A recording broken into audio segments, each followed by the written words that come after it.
Good morning. You know, sometimes our lives take us down paths that we had no idea they were going to go down. I just spent the last few days at an RV convention, and I never thought I would say this, but I had so much fun. You know, it's really interesting to see what everybody's different idea of RVing is. It serves a different purpose for everybody. Some of them are really small and they just serve as a means to help somebody get out there and adventure and have a place to sleep. And to other people, it's a retirement home. Some of these are so fancy, they're bigger than the apartment I used to live in. I had a lot of fun looking at these big, luxurious motorhomes, but my heart is really in the tinies. So I spent my energies in the far corners looking at all the little things. Okay, I know I have a lot of friends traveling in Tabs out there, and y'all have heard the rumors about the Tab 400, and I am here and happen to see one right here. So I'm gonna get us a little tour of one. This is Scott Hubble from New Camp, and he's gonna tell me all about this awesome new Tab.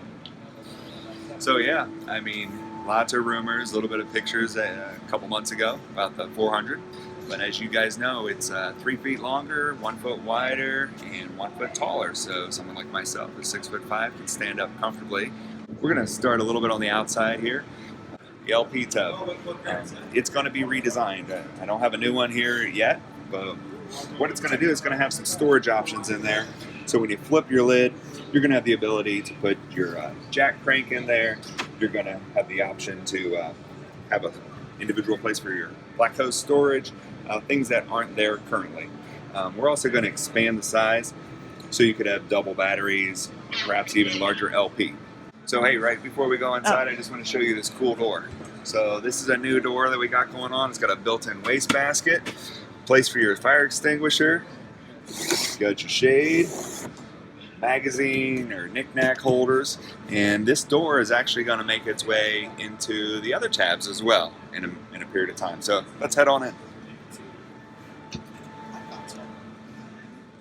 So as you make your way in to your right-hand side, you can see a nice little dinette, and you know, that's something that is not necessarily dedicated in the standard tab, but you do have the option to also convert that into a second sleeping area. Right inside here is a very large bathroom area. We're employing a flip-down stowaway sink. Got your window, toilet, toothbrush holder, and some storage. As you come back outside, on the opposite side, you've got your kitchen. So you've got a nice deep glass top sink. And then down below, we've got some very large storage spaces, sort of like a couple roundabouts, drawer with the silverware, and this pops out for more storage below, and then a cabinet with a couple drawers, or shelves rather, and your fridge. So this fridge obviously is larger than what you have in a standard tab.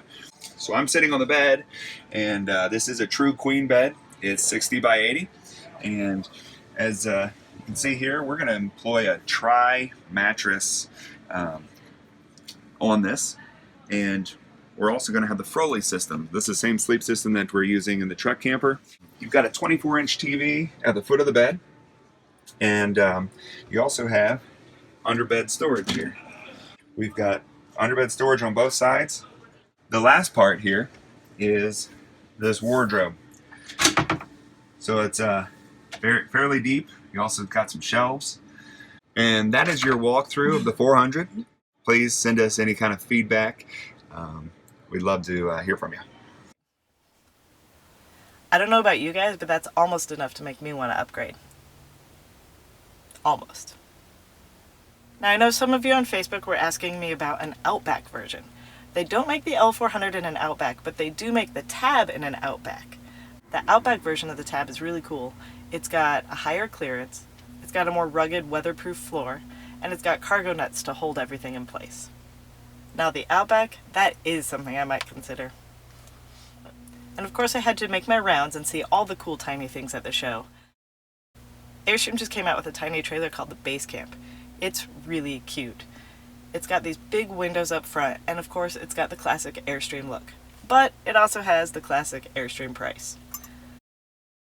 There's another company called A-Liner that just came out with this sort of cross between a teardrop and a tiny trailer. It's almost like a teardrop you can stand in. I'm not sure what I think about it yet, but it's kind of cute. And of course, since I just traded in my Mazda for a Jeep, I had to stop and check out this cool Jeep branded pop-up. It's super cute with the Jeep finish out, but at the same time, they charge extra just for the name. Some days I really question my decision to live so tiny. It can be really hard, especially when I walk into some of these trailers that are even just a little bit bigger than what I have. But I look back at the last few months, and the more and more things I get rid of, the more and more I'm focused on what things make me happy. And in doing that, I'm finding more and more happiness. So I guess the answer for me right now is just to keep it tiny. Love and light.